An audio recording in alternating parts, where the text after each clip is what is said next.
Renee, whenever you got to go, man. But I know these guys wanted to have you on for a little bit. Everybody kind of here. Two of the most valuable people in the entire industry. If I can hang out with them, I will cancel anything I've got. So you tell me what you need, and you got to kick me out, I'm out. So you tell me, how can I? Well, you know what? This would add value. I know that I've worked on my intros, but I mean, kind of to put you Johnny on the spot here and use your amplify skills, could you help us out with introducing Steve and David? That would be the greatest pleasure. Please. Yeah, absolutely. So let me give a little backdrop here. Every single person in here is watching this right now, follows a sales process, whether you do it intentionally or whether you do it by accident. You're going to need to prospect and generate leads. And those leads you generate might be through the old school one-on-one, going out and talking to people, or you might have a marketing process that generates leads for you. But that lead needs to set an appointment at some point. And they're going to get on the phone with you, Zoom call, or in person. And it's at that point you're going to have to learn how to present value. And I will guarantee you that a high percentage of you watching here just wing that process. You just go with the flow and see what's going on, or even worse, in a refi environment, you just start taking application information. Or if you meet with a real estate agent, you just do meets and greets. The moment you decide to become a sales professional is the moment you decide that you need presentation. Presentation is about being able to answer why now is the time to buy, why you are credible, why people can trust you. I will tell you, hands down, without question, the best resource for understanding why now is the time to buy, and the people that have done the work for you to create the graphics, to create the scripting, to create the most recent information are sitting on this call with you right below, right here, with Mr. Steve Harney and Dave Childers. And so I am going to be watching and learning from two of the industry greats. Wow. I mean, if you guys want to keep that, and you guys can run it back on a loop when you guys do your Monday, Wednesday, and Friday deep dive. You have all the royalty rights to that, because I love letting him introduce me. I think no doubt. And thank you for that, Renee. Thank you, Sean, for having both Steve and I on. And, I caught a little bit before what you were doing, Renee, and talking about digital body language. And, I want to go a step further. And Steve and I were talking about this last week. We present a lot of different things. What's happening in the market is Keeping Current Matters. And Sean, we're grateful for a chance just to share a little bit today. But the important fact of how we present that, how we communicate to people, Renee, I don't think there's anybody in our business that's better at that than helping us than you, Renee. And I know even in my presentation here, I was talking with Steve about it last week, being a part of, the Amplify program that you're doing distance now, I want to get in that and get in the next one coming up, because I've got to grow in that area. So Renee, thanks for encouraging us in the ability that we have, or getting better at that in how we present. So we're excited to be here, Sean, and Renee, thanks for that introduction. I'm going to take the opposite tack. I didn't like Renee's introduction at all, because I feel like it's a movie. Everyone says how great the movie is, and they keep on saying it can't be as great as everything you heard. So even though the movie's really good, you're like, oh man, I thought it was even going to be better. So tone it down a little bit, Renee. It's still an understatement. You said, but you guys have changed so many lives and affected so many homeowners. And not even that, you guys stepped up when everybody was quiet during the initial pandemic to lead the way. Steve, I was moved to tears when you sent me that text message. You said you vowed that you didn't need sleep for these 45 days, that you were going to commit to communicating to people, because you knew what was happening. You and I both talked about this, that as soon as the information came out, irrationality began, and somebody had to step up and to constantly ring the bell that this is going to be okay, that we're going to come back, and had to be louder than the other media. And I remember being tired and reading your text message saying, you know what, Steve's not sleeping, neither do I. And so I want to personally thank you for that, but I think the industry needs to thank you guys for that. Yeah, and you guys really ran on a parallel plane there. I mean, while Steve and David are putting out content like what are the 5 biggest questions to answer, in connection with the coronavirus and the housing market, you're over here on the other side saying this is how we're leaders with the information. So people who are subscribing to both channels of information, if you're on Keeping Current Matters, I can't tell you how valuable that Facebook group is. It is by far and away one of the best Facebook groups you could be a part of as a real estate professional. And then on the other side, not only are we getting all of the content and how to present it, but we're learning how to empathize on camera and be good leaders. You know, right now there's so much negative information going out on social media that it can not only bog down our clients, but it can bog us down. And when we combine what you guys have all done together, we're really becoming local economists, local experts, and really thought leaders in our community to promote all kinds of the right information that needs to be coming out. So I can't wait to hear what you guys have to talk about. And Sean, I want to say one thing to you, with the, just the fact that you put this together. I know all the hard work you do. I see it all the time. You know, what Renee does, what David does, what I do, all of that is important. But we all have to realize is we're making a war plan. The important thing is that who are the soldiers out there making that plan happen?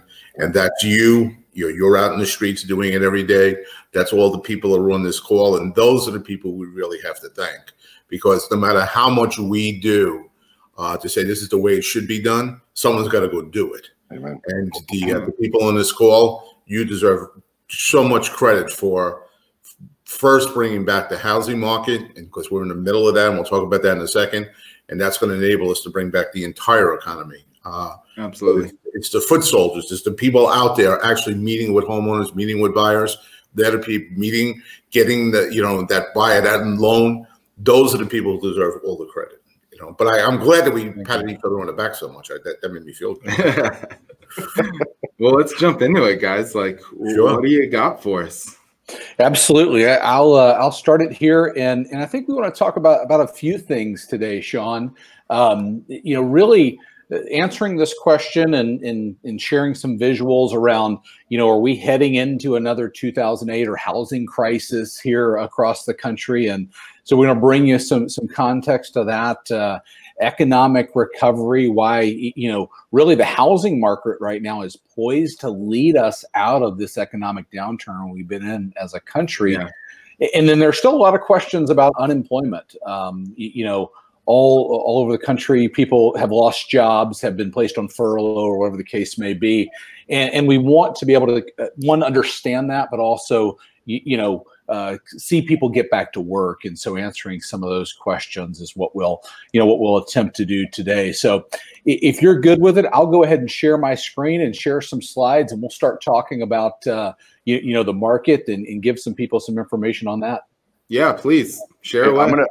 I'm gonna hop off so I don't take up any real estate here. If I'm gonna be around, if you for some reason want me back, just let me know. I'm more than happy to get on. But you guys, everybody watching here, you are in the best hands. I would get your pen and paper ready. Be ready to watch this because you're about to find some great information. Love you guys. One thing, Renee. Hey guys, did you see this? Renee, do the brain thing. Do the brain thing real quick. I did see that. Because it's not cool. Right? I was like, wow, that's pretty good. Hey, thank you for everything you do. We don't say goodbye later. I'll say goodbye now. I know that you were very gracious in how much I've done for you over this period of time, what KCM has done. Believe me, I was reading every one of your posts, listening to every one of your videos, watching every one of your videos. You helped me through those first 45 days, so thank you. Thank you, guys. We'll love you guys. We'll connect soon here. Absolutely. Okay, thank you, guys. So I'm going to share my screen here.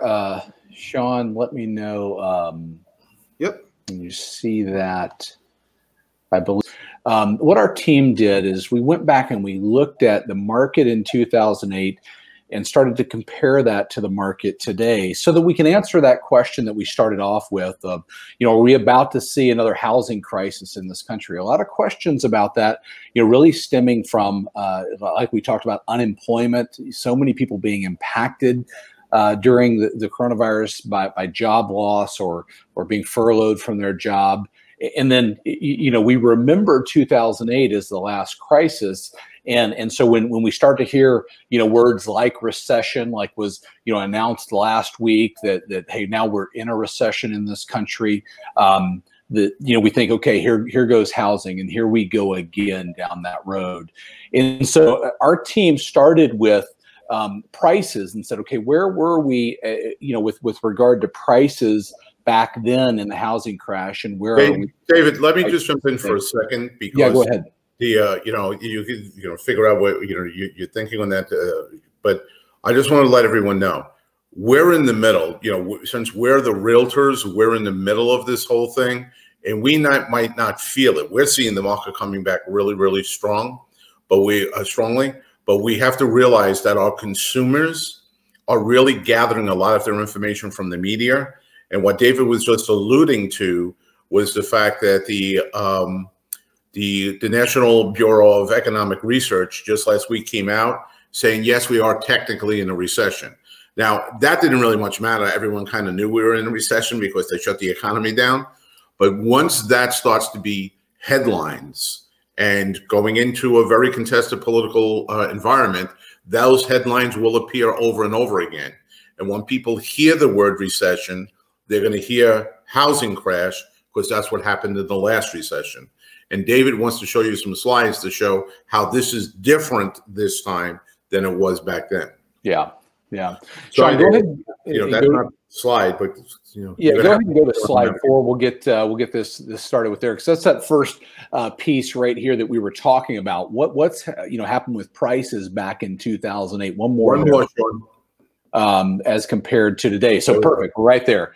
So thank you for getting that up there, Sean. What you see right here is a comparison to appreciation leading up to the housing crash in this country, the 6 years leading up, as compared to the 6 years leading up to today on the right.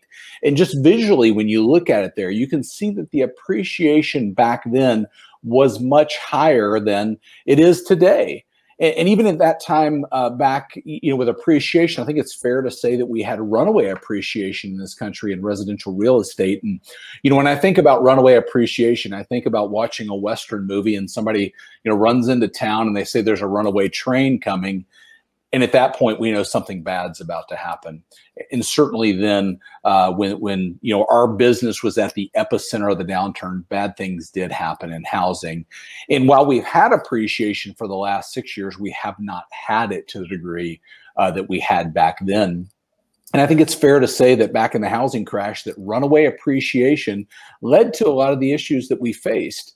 And while we've had appreciation leading up to today, you can notice there in 2017, the highest year of appreciation, it isn't equal to the lowest year in 2001. So important to remember as we look at what's going on with pricing, what has happened to pricing coming into this market over the last 6 years as we compare these two scenarios. Let's go to the next slide, Sean, because the next slide talks really visually paints a picture of supply in this country, and it shows months of supply, going back to the housing crisis and then even coming up to today. And what we know back then is we were in an oversupply situation in this country in the housing crash. And you can see there in 2008, around that time, we had 10, 11 months of supply on the market, literally an oversupply of homes for the number of people that wanted to buy them. And we sit in a very, very different position today, in a situation where across the country, we sit in about 4.1 months of supply across the country, and undersupply, not enough homes on the market for the number of people that want to buy them.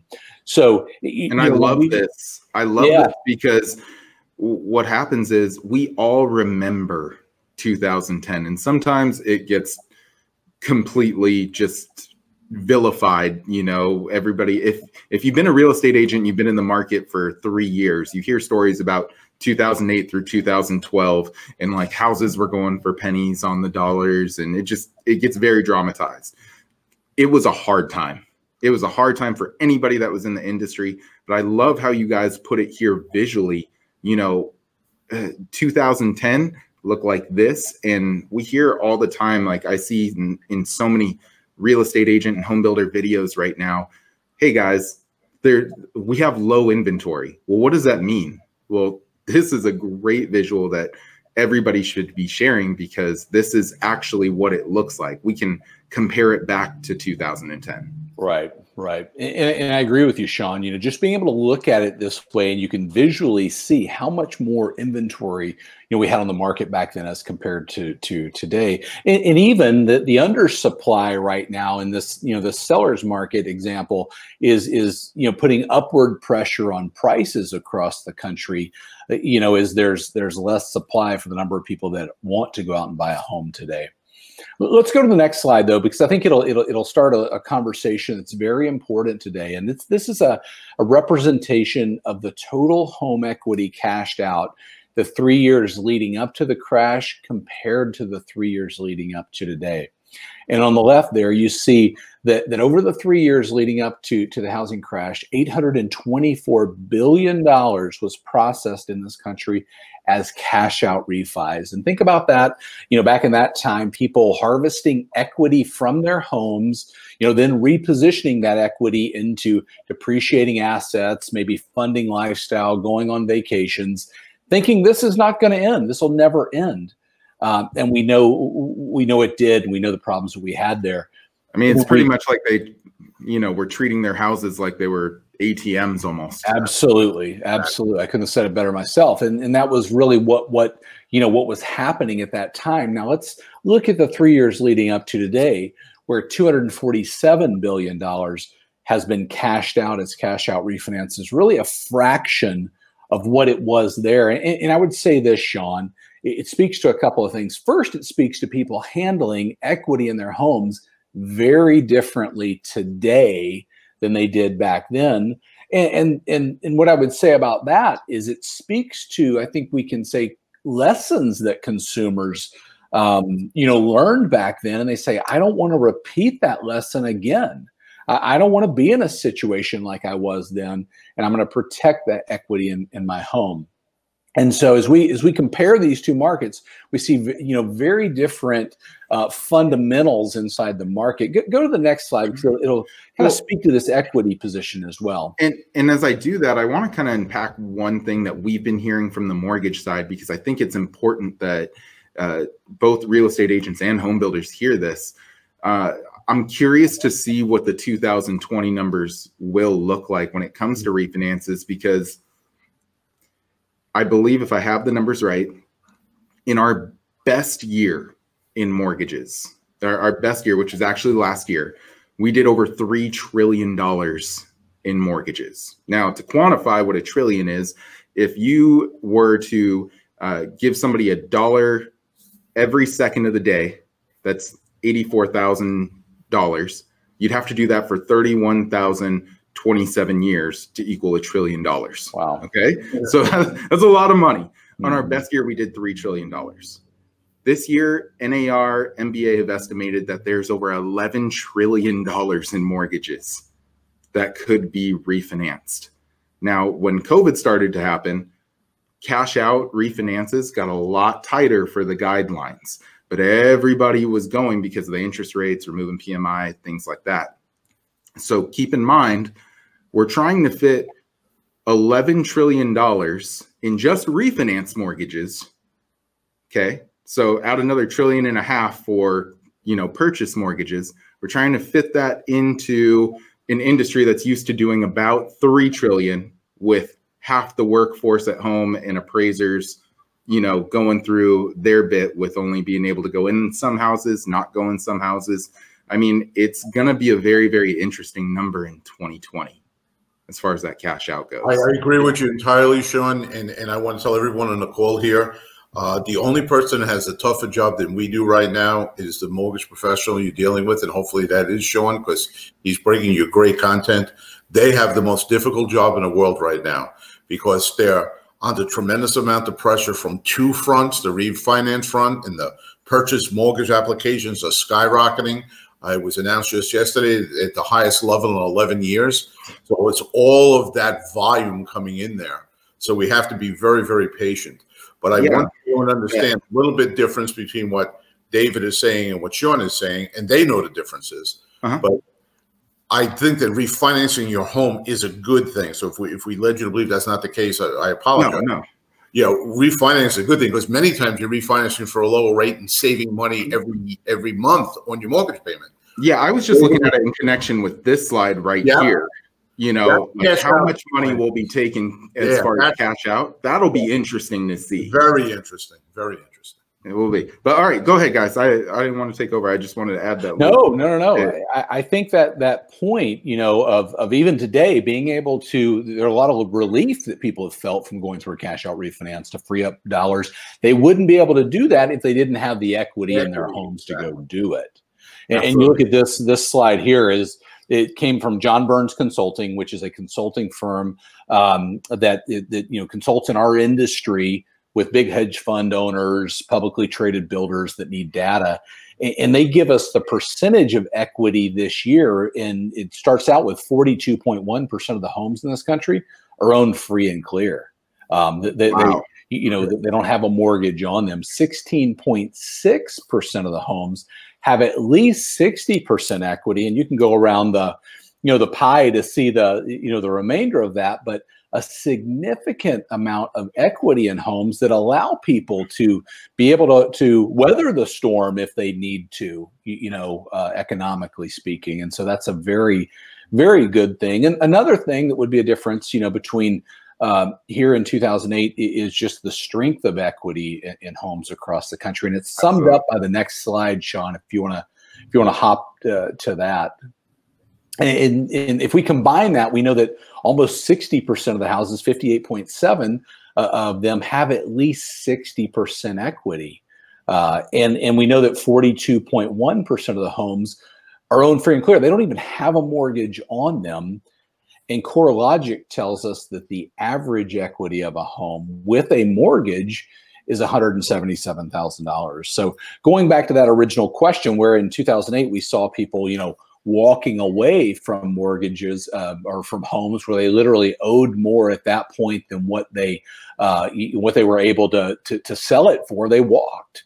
And so the equity position across the country today, nobody's walking away from, $177 or $150 or $100,000 in equity in a home. So a very different situation relative to that, and one that I think people that stewarded equity well during, I'll call it, the non-crisis time, are able to, they have to make a decision to leverage that equity to get through the the tough time.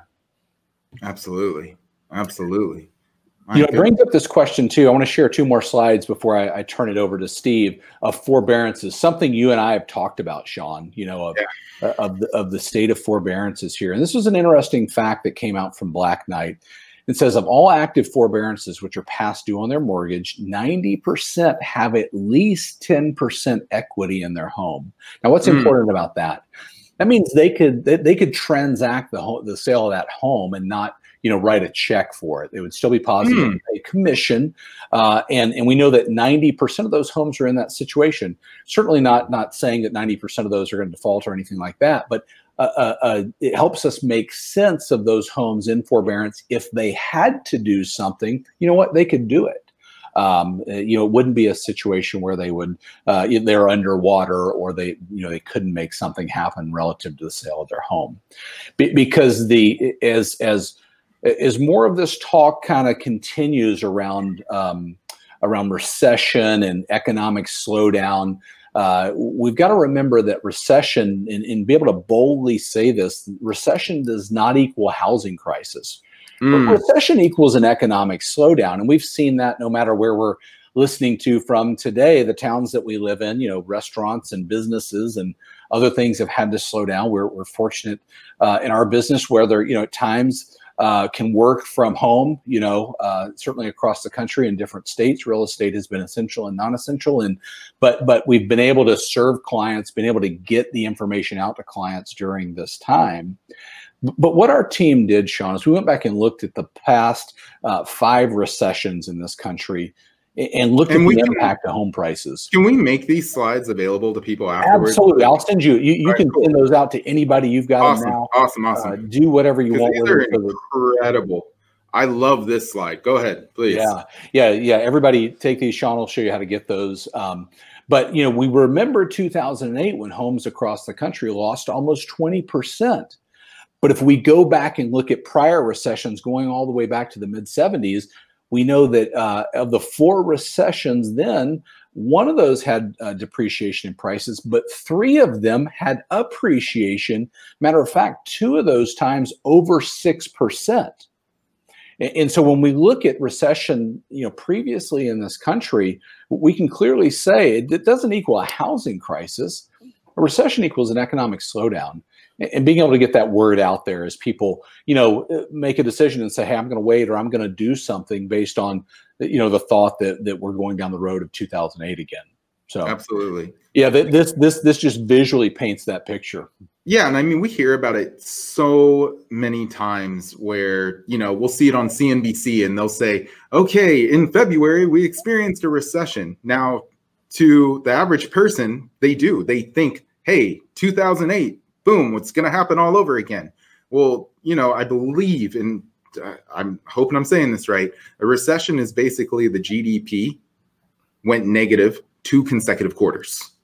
Okay, that does not mean that you're going to see short sales and foreclosures on every corner like it was 2008. Again, as David said, economic slowdown. It sucks. It's not fun. We don't like it. But housing, for the most part, as you can see in these incredible graphics, look, we're all right. We're okay. It does not mean housing crisis. Recession does not equal housing crisis. Great point. Steve, I'm going to turn it over to you to go through the economic piece of it. Yeah, and I like what you just said, Sean, a lot. We're not going to see the foreclosures and all those doomsayers that are saying this and that. All the forbearance of all the people are in forbearance. They were given the right to do that. And as David explained, with the amount of equity they had in their house, they're going to sell the house before it goes to foreclosure if they run into a challenge. Yeah. So we're in a totally different place. And David, I love the slides that KCM crew put together for that. But now let's take a look at, where the economy is going from here. Because back in March, we turned off, we hit the pause button and said, all right, fine. Some naysayers were saying it's going to take us forever to come back from that. It's going to take us years to come back from that. One economist talked about a decade or more. All right, so let's take a look at what the Wall Street Journal showed us, that their survey of economists showed that 91.2% of all the economists they surveyed said either we've already begun the resurgence, we're already coming back, or we're soon to be coming back. Meaning that 91.2% said at least by the end of this year, we're coming back strong. So don't listen to the naysayers, the doom and gloom people, because we can see that in retail sales, everyone projected that the sales were going to be down 8%. Retail sales were up 18%. Everyone projected that, our industry was going to go out of business. Well, how could you sell without being able to show it, and you don't have any open houses, and how to buy? Well, we had a lot of innovation, a lot of ingenuity. We figured it out, and we turned it around. As a matter of fact, if we go to the next slide, that's the national economy. Just to add one thing on here, or actually 2 small points. Number one, they were kind of right in this sense. The iBuyers, if you're a real estate agent and you're listening, those iBuyers, I have not seen as much from them through this pandemic. But your real estate agents, I've seen them in full force. There's all this pent-up demand, which Steve's going to talk about. And just to add a little bit more, I'm definitely in that 68.4 group. And the reason why is I had a great conversation I'll talk about a little bit later at one of my favorite restaurants last night. Steve's talked about it before, and Dave Savage over at Mortgage Coach has done the same thing. Right now in our industry, we need to be going out to supporting these local businesses, tipping really heavy. And I was doing that last night. I had dinner, I went and got it. And one thing just really stood out to me, and that was, we hear all these mentions about a second wave of the coronavirus. Well, think about yourself. Aren't you preparing if that's the case? The thing about this situation in March, it caught us all off guard. These business owners, this time, they're thinking. They're trying to figure out, how can we adapt to Uber Eats if that's the case? How can we make sure that we're adapting to Postmates? How do we not lay our people off? How do we keep people working? I'm sure as a real estate agent at home, you're probably sitting there like, okay, if there is a second wave, how am I going to adapt? How am I going to pivot? It's all going through our minds. People are thinking, we're forming communities. Real estate professionals, mortgage professionals are all supporting each other. We're not going to see another 2008. What we're going to see is, again, a strong American economy, because now we know what to expect. We understand and we're adapting. So definitely that 68.4%, you're spot on. All right. Well, I'll give the credit to the Wall Street Journal, though David and I said very early on that we believed it was going to be a V recovery. And as a matter of fact, NAR research just came out, I think it was yesterday, and said as more Americans get back to work, we're starting to see both buyers and sellers returning to the market, creating the beginning of what we believe is the V-shaped recovery in the housing sector. So what we do for a living, we're already coming back, and we're coming back rapidly. And that's a tremendous credit, as I said before, to the agents in this country, to the mortgage professionals in this country, because you're the ones that are making that happen. All right. And we'll get in a little bit about how important that is.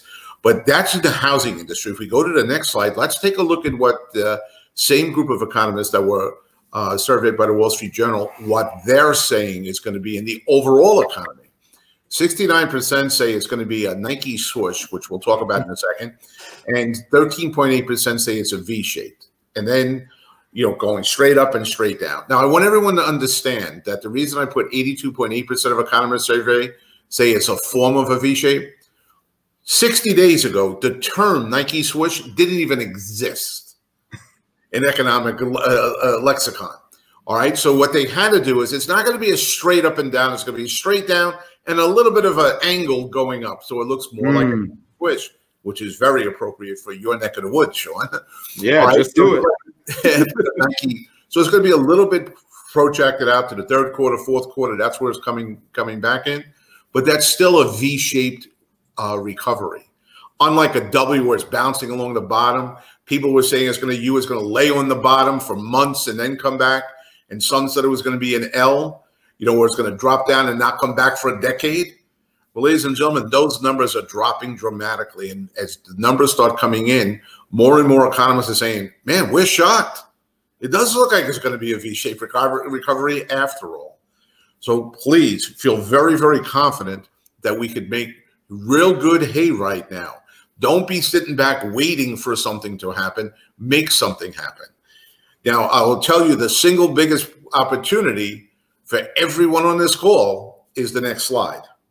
All right, and so available listings. This is key. So if you're a real estate agent, I'm going to put it in here as a banner.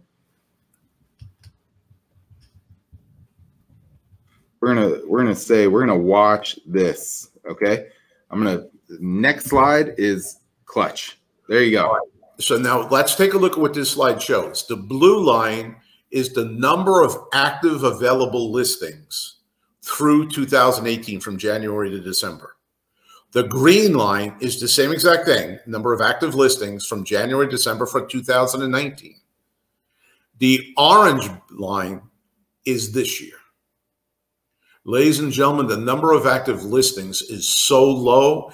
It's not going to be the coronavirus that gets in the way of us. It's not going to be social unrest that gets in the way of us. Know what's going to get in the way of us? Ourselves. We're not listing enough properties. We have to get to the homeowner and make sure that the homeowner understands that there's tremendous buyers out there and there are houses selling. I think there are a lot of homeowners that are just saying, well, we have to wait for this to be over before we can get our house sold.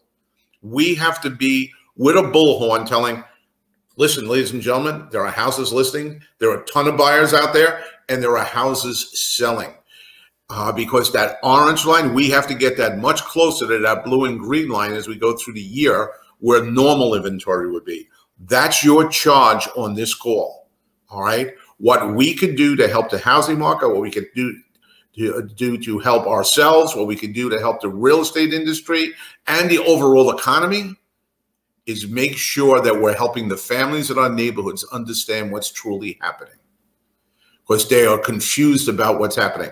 They're listening to the mainstream media, oh, you know, Armageddon is upon us. Instead of really understanding that if they want to sell the house, that opportunity exists for them there. Now let's go to the next slide, Sean. What I did is I took Zillow's latest report from June 12th, a couple of days ago, and I looked at the Seattle MSA, which covers your area. I couldn't drill it down. They don't drill it down right to your counties, but it covers the whole metropolitan service area for Seattle. That's Seattle and all of the counties around Seattle. And what we see is new pending sales month over month are up 9.9%. New listings taken are up 12.5%. What does that say? The business is starting to come back in a very powerful way. From last month to this month, there's tremendous increases. But we have to look at the bottom half, and that's really what we need to concentrate on. Total listings are still down almost 50% from last year. And new listings taken are down 30%. So again, if there's one thing I could tell you after 35 years in the business as an agent, as a manager, as the owner of a 13 office, 550 agent company, which I sold a couple of years ago, I understand the real estate business. And when you're thinking that, you know, those who list last, here's what this is going to be. Those who don't list won't last this year, because we need those listings in a very, very big way, very, very big way. All right. And ladies and gentlemen, I want you to understand where Sean is a gigantic help. Having a mortgage professional that truly understands what's happening in the market is a gigantic help there. He's not just saying, well, I want that first-time home buyer. He realizes that that second-time home buyer and third-time home buyer, someone who just sold their house, they still need a mortgage. They just probably have a much better down payment. And what we did is we wanted to see exactly what was happening in your marketplace. And again, the data is only available in certain categories. So this is a category of Seattle, Tacoma, and Bellevue. That's how they broke it down. Next slide, if you can, Sean. The housing market recovery. NAR, actually Realtor.com, just came out with a brand new index that puts 4 components together. It came out 3 days ago. And that's what I love about David and Keeping Current Man is they really keep us current. Like as soon as something happens, we have slides and we have information on it. It's really phenomenal.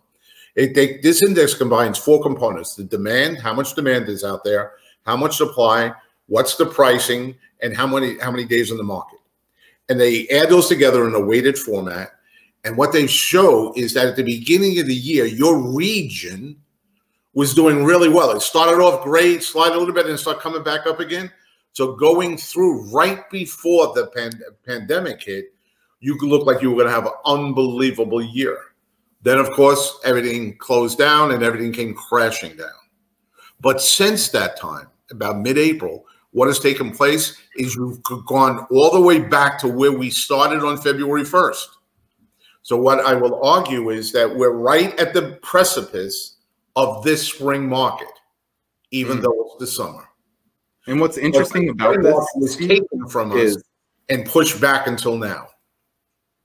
Yeah, what's interesting about this is if you look where that red line starts, it starts in between 321 and 328. Well, I remember it because it's when my kids were told they couldn't go back to school. That was a Friday.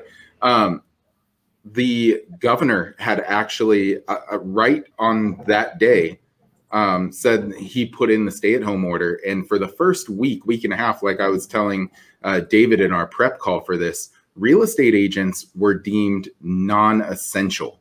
So you think about that and what that means. You see that red line drop. Real estate agents are very much so the quarterback of the entire real estate transaction. They got to know where all parties are on the field. And they work on their timing. The whole play runs through them. And, you know, that's for the largest financial transaction that the average American makes, you know, housing. And we're also 100% commission. So to be told that you're non-essential, the type of business that you do can no longer be conducted in that format, I think it's no surprise to anybody why we see that red line drop like a rock.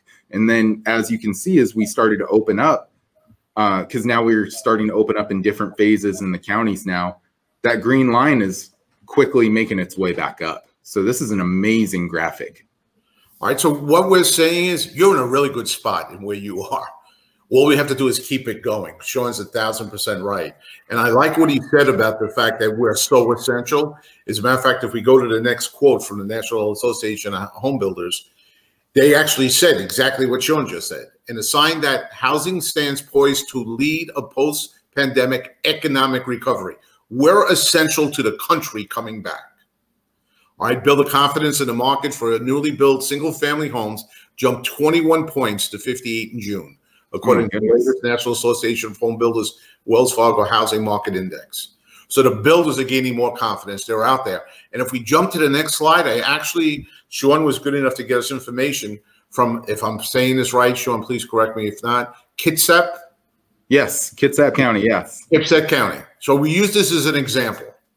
January, February, 2020, you combine those two, were better than last year. We were, again, in your marketplace, you were ready for an absolutely phenomenal year.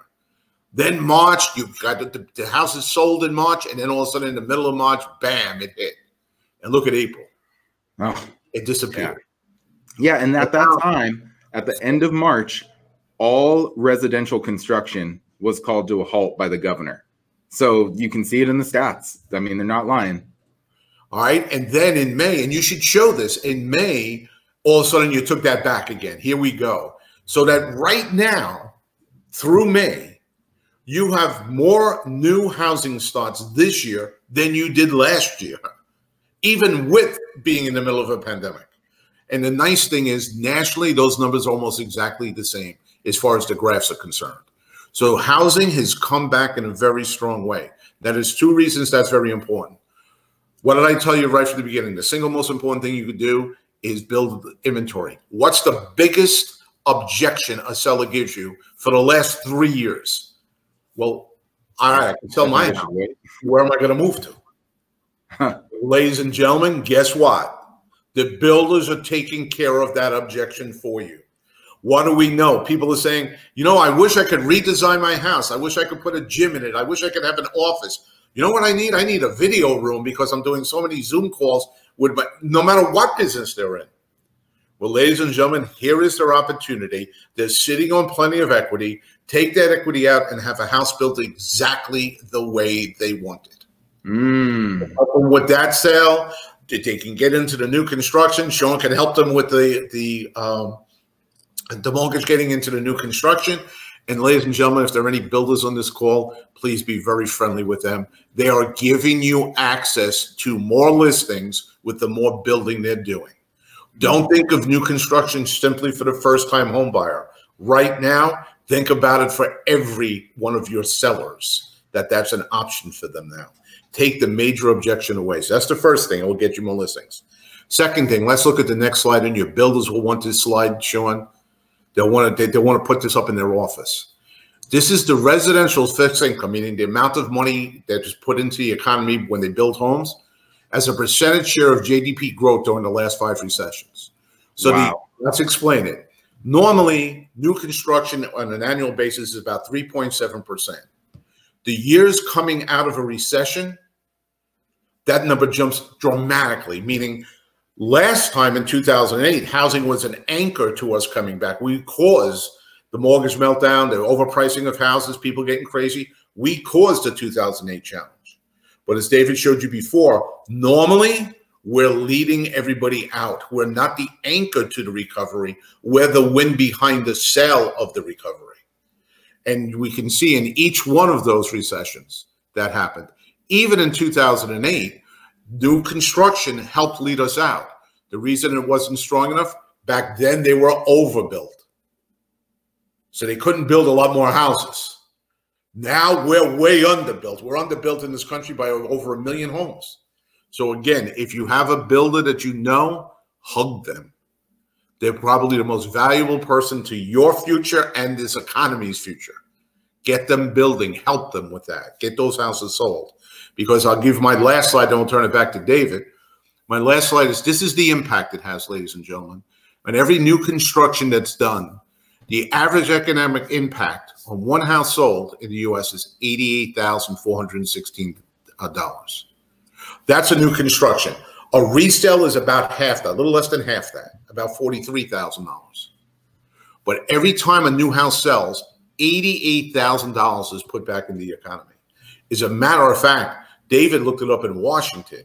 In Washington, the state of Washington, that's as close as we can get it, the impact is over $130,000.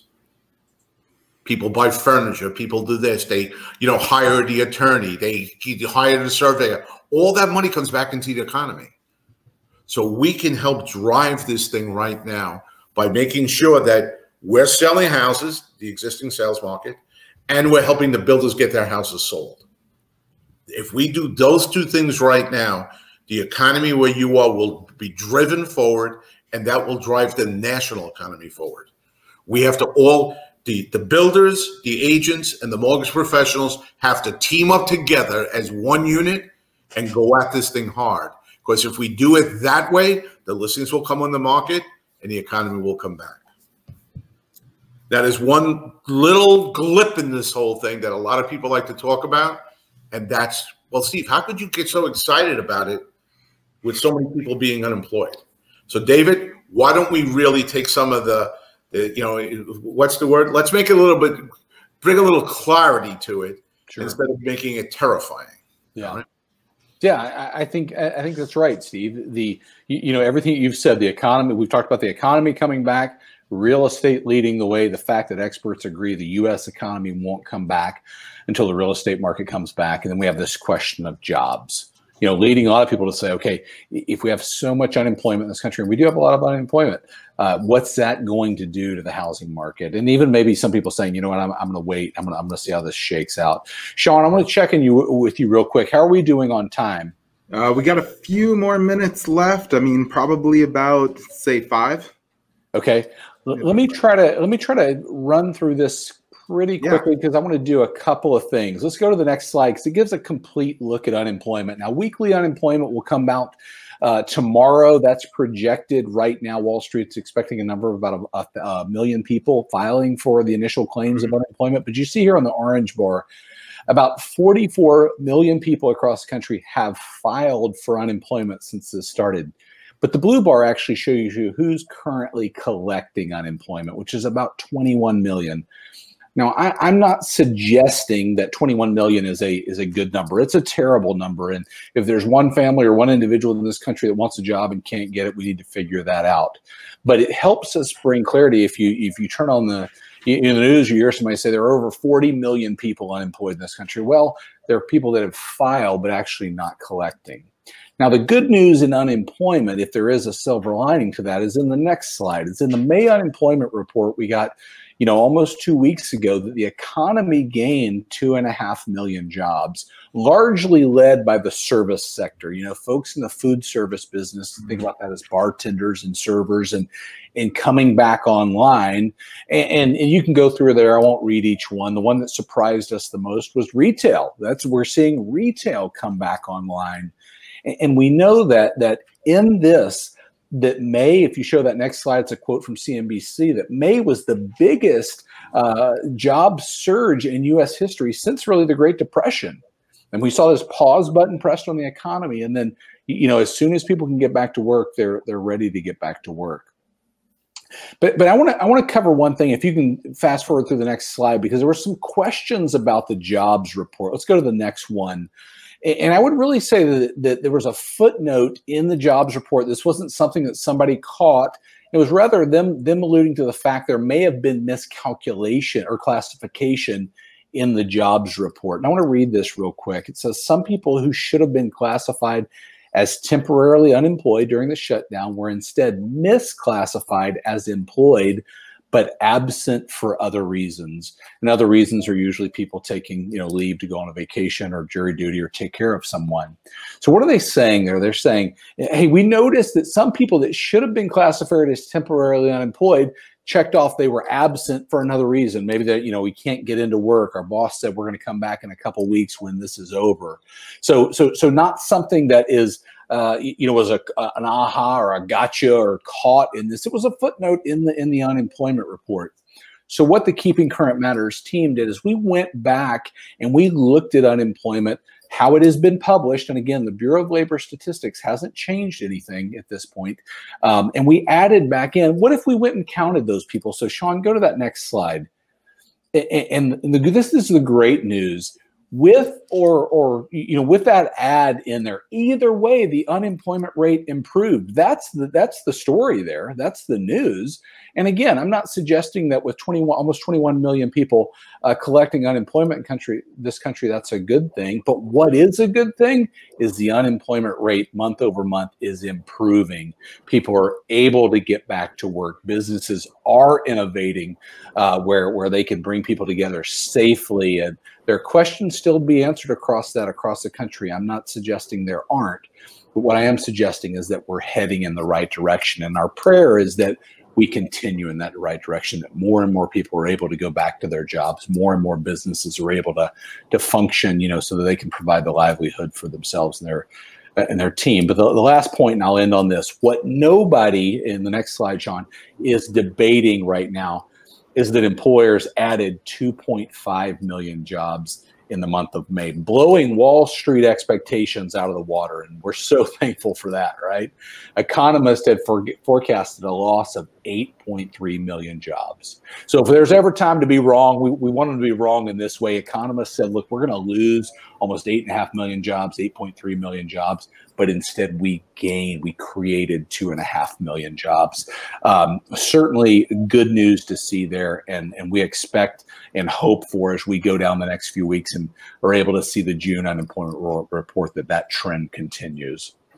So I want to pause there. I want to be mindful of the time there, Sean, but yeah.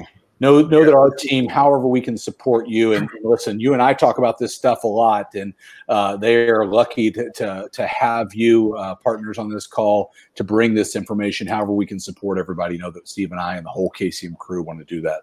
Yeah, this has been extremely phenomenal, because I mean, the whole goal for this call was to make sure that everybody was cognizant of the concept that, yes, again, many times, like you and Steve have said, the economy did hit a pause button. The housing market hit a pause button, but we can still finish out strong. We can still help homeowners understand the equity position that they're in, the leverage they're in, the power that they're in. And by being great partners to the builders in the community, by the real estate agents and the lenders coming together and providing, all of the data that is coming out from KCM. And by the way, if you are a real estate agent right now, I'm going to put in the comments the Keeping Current Matters information. Please go there, subscribe, get these slides every single month sent to you with David and Steve's commentary, because right now more than ever, we need great information so that we can make great decisions and communicate in the best way possible what's going on with the housing market. This is our job. This is the new arena that we're playing in.